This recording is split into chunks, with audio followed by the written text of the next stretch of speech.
سلام عرض میکنم خدمت دوستان عزیزم. امیدوارم حال تک تکتون خوب باشه. این جلسه از آموزش رو اختصاص میدیم به تعریف دارایی در حسابداری. از نظر حسابداری هر چیزی که ارزش پولی و منافع آتی به دنبال داشته باشه یک دارایی محسوب میشه. مجدد میگم، هر چیزی که ارزش پولی داشته باشه، یعنی بشه روش قیمت گذاشت، بشه اون رو فروخت و به پول تبدیل کرد و منافع آتی به دنبال داشته باشه، یک منفعتی برای ما داشته باشه، به اینا میگن دارایی. مثل چی؟ مثل ماشینالات، تجهیزات. اینا دارایی هستن چون هم ارزش پولی دارن، میتونیم بفروشیم و در ازاش پول بگیریم، هم منافع آتی دارن، میتونیم با استفاده از ماشینالات و تجهیزات یک کالایی رو تولید بکنیم، بفروشیم و مجدد به پول برسیم. هم ارزش پولی دارن و هم منافع آتی میتونن داشته باشن، پس یک دارایی محسوب میشن. اطراف ما پر هستن از این دارایی ها، مثل اساسیه ساختمان و خیلی از چیزهای دیگه که از نظر حسابداری دارایی محسوب میشن. حالا حسابداری میگه وقتی دارایی هات رو شناسایی کردی، اونها رو به 3 شاخه اصلی دسته‌بندی کن. دسته‌بندی بر اساس قابلیت تبدیل، دسته‌بندی بر اساس وجود فیزیکی و دسته‌بندی بر اساس روش استفاده. به طور کلی دارایی ها بر اساس قابلیت تبدیل به 2 دسته تقسیم میشن: دارایی های جاری و دارایی های غیر جاری. دارایی های جاری یعنی اون دسته از دارایی هایی که حکم پول نقد رو دارن، میتونیم به سرعت به پول نقد تبدیلشون بکنیم. مثل چی؟ مثل بانک، صندوق، موجودی کالا، پول هایی که از دیگران میخوایم. اینا دارایی های جاری هستند، حکم پول نقد رو دارن. اما دارایی های غیر جاری اون دسته از دارایی ها محسوب میشن که اصلاً با هدف نقد کردن تهیه نکردیم، اصلاً قصدمون هم نقد کردنشون نیست. مثل چی؟ ساختمان، اساسیه اداری، ماشینالات. اینا رو گرفتیم که روشون کار بکنیم، حالاها قصد تبدیلشون به پول نقد رو نداریم. حالا هدف از این دسته‌بندی چیه؟ فرض بکنید یک فرصت سرمایه گذاری برای شرکت پیش میاد. یک شرکت بر اساس دارایی های جاریش نسبت به این سرمایه گذاری تصمیم میگیره، نه دارایی های غیر جاریش. دارایی های غیر جاریش رو نیاز داره برای ادامه دادن، برای فعالیت کردن. بذارید مثال بزنم. فرض بکنید یک سرمایه گذاری 10 میلیون پول نیاز داره.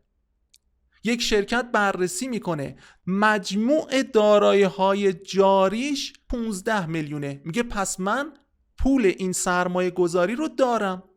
یک بخشش داخل بانک، یک بخشش داخل صندوقه، یک بخشش رو از دیگران میخوام. به هر حال این پول رو میتونم جور بکنم، میتونم این دارایی ها رو تبدیل به وجه نقد بکنم.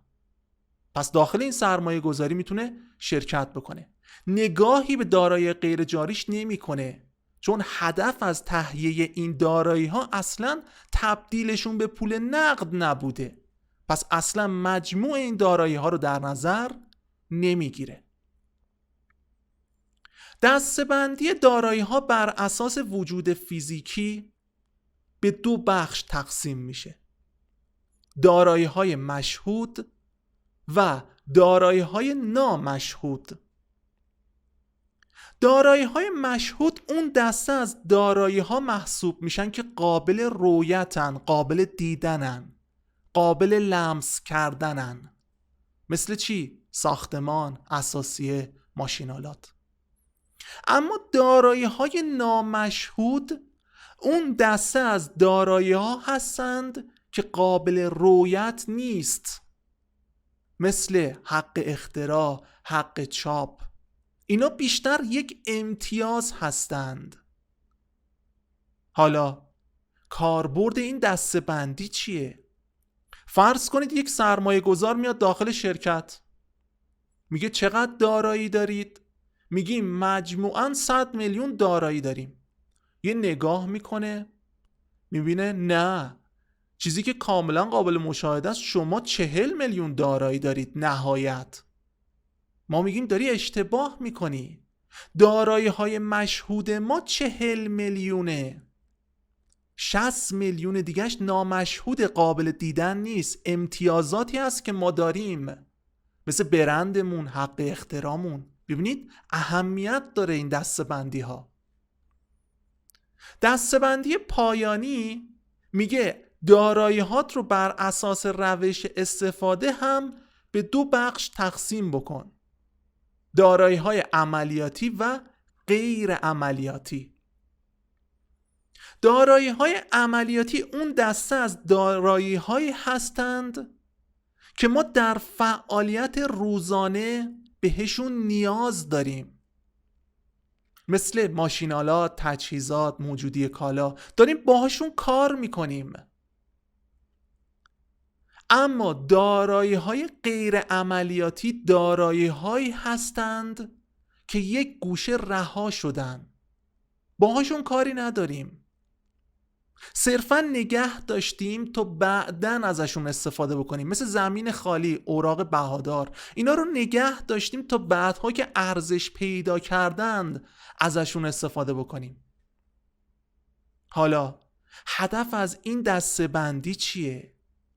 فرض بکنید شرکت برای گسترش نیاز به تأمین سرمایه داره، میاد نگاه میکنه، مجموع دارایی غیر عملیاتیش رو محاسبه میکنه، میگه خب میتونم از طریق فروش زمینی که اصلا باش کار نداریم این مبلغ رو تأمین بکنیم، از طریق فروش اوراق بهادار میتونیم مبلغ رو تأمین بکنیم و گسترش بدیم. ببینید هر کدومشون یک کاربردی دارن.